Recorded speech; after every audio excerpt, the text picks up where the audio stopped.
Two buddies were making their way across this enormous open plain, heading towards a cave for an epic adventure.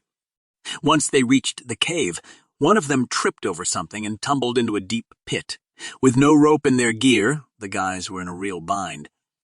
The guy not in the pit tried to reach down to his friend, stretching his arm as far as he could, but it was no use. His buddy was just too far down to grab. Thinking quickly, he unsheathed his machete, lowered its blade, first into the pit, and told his friend to hold on while he pulled him up. There were some grunts, some groans, and finally, his friend was out of the pit. But yikes, his hands were all torn up and bloody from holding onto the machete blade.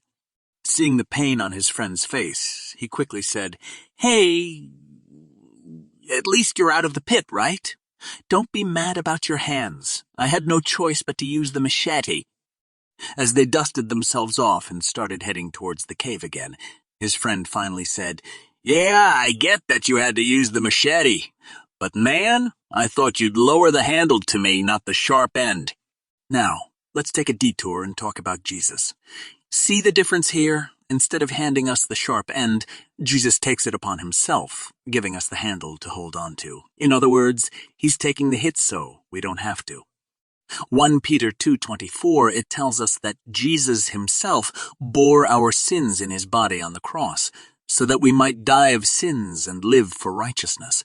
By his wounds you have been healed. His selfless and unconditional love healed us at the expense of his own sacrifice.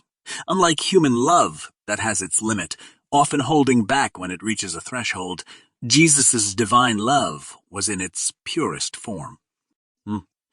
Breaking himself to make others whole without becoming a victim, since he gave himself without self-pity and drama. Each time you see or remember a crucifix, it symbolizes the smooth handle that he lowered down to us, while he held on to the sharp end to heal us from our wounds.